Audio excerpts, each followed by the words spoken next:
வணக்கம். நான் தான் உங்கள் அக்கரையாரம் பேசுகிறேன். இன்றைக்கி ஒரு குட்டி கதை சொல்ல போகிறேன். ஒரு ஒரு பெரிய ஒரு ஊரில் ஒரு மனிதர் வந்தார். அந்த வடநாட்டிலேருந்து தென் இந்தியாவுக்கு வர்றார். தென் இந்தியாவில் கேரளாவில் போயிட்டு ஒரு இடத்துக்கு போகிறார். ஒரு இடத்துல போயிட்டு அவருக்கு அவருடைய அப்பா ஒரு 7,000 ரூபா கையில் பணத்தை கொடுத்து, நீ இந்த பணத்தை வச்சுக்கிட்டு ஒரு மாதத்துக்கு செலவு வச்சுக்கணும்.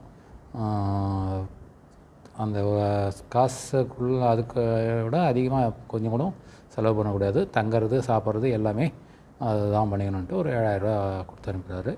சரின்னு அவர் எடுத்துக்கிட்டு ஒரு கேரளா மாநிலத்தில் ஒரு பகுதிக்கு, ஒரு சுமாரான டவுனில் இருக்கிற பகுதிக்கு போகிறாரு. அங்கே போயிட்டு எங்கெங்கேயோ வேலை தேடுறாரு. யாரும் ஒரு வேலையும் கொடுக்கல. ஏன்னா அவர் இதெல்லாம் ட்ரெஸ்ஸிங்லாம் ரொம்ப இதாக இருக்குது, ரொம்ப பார்க்குறதுக்கு ஒரு ரிச்சான ஆள் மாதிரி தெரியுது. அதனால் யாரும் அவர் வேலை செய்ய மாட்டாருன்னு யாரும் வேலை கொடுக்கல.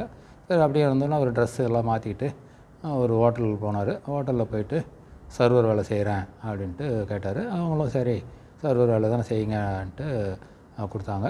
சர்வர் வேலை செய்யறதுனால அங்கே சாப்பிட்டுக்கலாம். ஆனால் தங்கிறதுக்கு இது வேணும். தங்கிறதுக்குன்னா 7,000 ரூபா தான் ஆகுது. ஒரு சுமாரான ஹோட்டலில் இது தங்கினாலும் 1,000 ரூபாயாவது தேவை ஒரு நாளைக்கு. ஒரு 7,000 ரூபா தான் இருக்குது. அப்போ என்ன பண்ணுறாரு, ஒரு ரொம்ப இருக்கிறதுலே ரொம்ப கம்மியான ரேட்டு இருக்கிற ஒரு ஹோட்டலாக பார்க்குறாரு. 100 ரூபா 150 ரூபா ரெண்ட்டு. அது சும்மா தங்கலாம், அவ்வளோதான். அதில் ஒன்றும் பெருசாக ஏதோ ஃபெசிலிட்டிஸ் எதுவும் இருக்காது. தங்கிக்கலாம், காமன் பிளேஸில் குளிச்சிக்கலாம். அது மாதிரி ஒரு இடத்த பார்க்குறாரு. அதில் தங்கிக்கிறது அந்த ஹோட்டலில் வேலை செஞ்சுக்கிட்டு சாப்பிட்டுட்டு இப்படியே போயிட்டுருக்காரு. இப்படியே போகும்போது பார்க்குறவங்க வராங்க. சிலர் ஏச்சி தட்டு எடுக்கிறாங்க, சிலர் திட்டுறாங்க. கொஞ்சம் திட்டுறது பலவித ஹோட்டல்னால் எல்லா விதமான மக்களும் தான் வருவாங்க. அதிகமான காசு கொடுத்து செலவு பண்ணி அதை கணக்கு பார்க்காம செலவு பண்ணுறவங்களும் இருப்பாங்க. ஒவ்வொரு பைசாவை கணக்கு சாப்பிட்டதுக்கு தான் பில்லு போட்டுருக்காங்களா அப்படின்ற மாதிரியும் இருப்பாங்க. அப்படி இருக்கிற இதில் ஒவ்வொருத்தரும் ஒரு கோபத்தோடு திட்டுவாங்க. பட் அவருக்கு மலையாளத்தில் திட்டுவாங்க. அவருக்கு மலையாளம் தெரியாததுனால அவர் என்ன திட்டுறாங்கன்னு தெரியாது. அதனால் அதை பற்றி அவர் பொருட்படுத்தலை. இப்படியா போயிட்டே இருந்தது. அப்போ அது மாதிரி இருக்கும்போது ஒரு ஹோட்டலில் ஒரு நாள் ஒரு சாஃப்ட்வேர் கம்பெனிலேருந்து வேலை செய்கிறவர் சாப்பிட்றதுக்கு வந்தார். அவர் சாப்பிட்றதுக்கு வரும்போது அவர் பார்த்தாரு. இந்த இவருடைய ஆக்டிவிட்டீஸ் எல்லாம் பார்க்குறாரு. பேசுகிற தோரணை, பேசும்போது சில ஆங்கில வார்த்தைகளை பயன்படுத்துகிறாரு. அப்படி பயன்படுத்தும் போது அவர் தெரிஞ்சுக்கிறாரு, இவர் சாதாரண கொஞ்சம் நல்லா படித்து வரப்படுது அப்படின்னு நினச்சிக்கிட்டு, நீங்கள் இந்த வேலை செய்கிறீங்களே, நீங்கள் வாங்க எங்கள் ஆஃபீஸில் உங்களுக்கு ஒரு பியூன் வேலை வாங்கி தரேன் சாஃப்ட்வேர் கம்பெனியில் அப்படின்றாரு. இவரும் சரின்ட்டு, நான் சரி இதோட பெட்டராக இருக்குமே, இந்த எச்சி தட்டெலாம் கழுவாமல் கொஞ்சம் பெட்டராக இருக்குமேன்ட்டு நான் வரேன்னு சொல்லிட்டு இது பண்ணுறாரு. உடனே அந்த சாஃப்ட்வேர் கம்பெனியில் வேலை செய்கிறவர் போயிட்டு அவங்க சக ஊழியர்கிட்ட சொல்கிறாரு, நீ இது மாதிரி ஒருத்தர் பார்த்தேன், அவர் ரொம்ப படித்தவர் மாதிரி தெரியுது. சரி, நம்ம ஆஃபீஸில் ஒரு அட்டெண்டர் இல்லை, அதுக்கு வர சொல்லியிருக்கேன் அப்படின்னாரு. உடனே அங்கே கூட இருந்தவங்களாம், ஐயோ நீ ஏன் அது மாதிரிலாம் பண்ண, பெரிய தப்பில் வரும்போது இப்போல்லாம் தீவிரவாதிகள்லாம் வெவ்வேறு வேஷத்தில் ஊடுருவி இது பண்ணுவாங்க, அவனுக்கு யாருன்னே தெரியாமல் அவனுக்குலாம் வேலை கொடுக்காதீங்க, வேலை கொடுத்தா உங்களுக்கு பிரச்சனை ஆகிடும் அப்படின்ட்டு அவங்களாம் சக ஊழியர்கள் சொல்கிறாங்க. உடனே அவர் பயந்து போய் சரி அவர்கிட்ட கூப்பிடாமல் அப்படியே நிற்கிறாரு.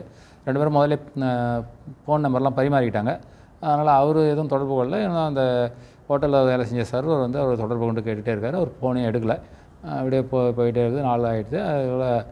அதில் டக்குன்னு அவங்க அப்பா அந்த வேலை செஞ்சார்ல சர்வர் வேலை, அவருடைய அப்பா கொடுத்த கெடு 30 நாட்கள் முடிஞ்சிடுது.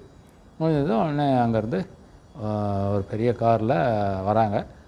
ஆனால் டெய்லி அவங்க அப்பாவுக்கு என்னன்னு தெரிஞ்சுக்கிட்டு இருக்கார், எங்கே இருக்கான்றதெல்லாம் தெரிஞ்சுக்கிட்டு தான் இருக்கார். அவருடைய நடவடிக்கைலாம் பார்த்துட்டே இருக்கார்.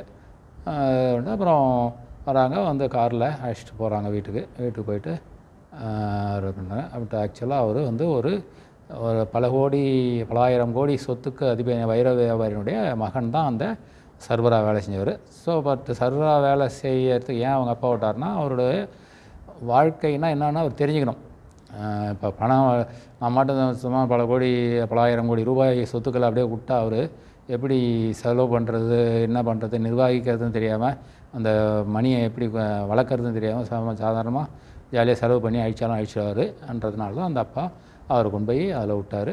அதில் முழுமையாக அவர் வெற்றி பெற்றதுனால அந்த அவருடைய பொறுப்புகளை தன் மகனுக்கு கொடுத்தது. அதில் என்ன தெரியுதுன்னா, வாழ்க்கை வந்து சம்பாதிக்கிறதுன்றது சாதாரண விஷயம் இல்லை. ஒவ்வொரு பைசாவும் மிக கடினமாக உழைத்தால் தான் சம்பாதிக்க முடியும். சம்பாதிக்கிறது எப்படின்னு தெரிஞ்சுக்கிட்டால் தான் இருக்கிற அப்பா அம்மா கொடுத்த ஒரு சொத்துக்களை நம்மளால் காபந்து பண்ண முடியும் அப்படின்ற அவர் நினச்ச மாதிரி அதை செஞ்சால் தான் நாம் வாழ்க்கையில் எல்லா வழிகளையும் கண்டறிந்தாலும் ஒரு மக்களுடைய நிலைமை எவ்வளோ ஏழ்மையாக இருக்காங்க, எவ்வளோ பணக்காரராக இருக்காங்க, இது எல்லாத்தையுமே தெரிஞ்சுக்கிட்டால் தான் வாழ்க்கையில் நாம் ஒரு வளர்ச்சி அடைய முடியும்ன்றது தான் அந்த கதையினுடைய சுருக்கம். நன்றி, வணக்கம்.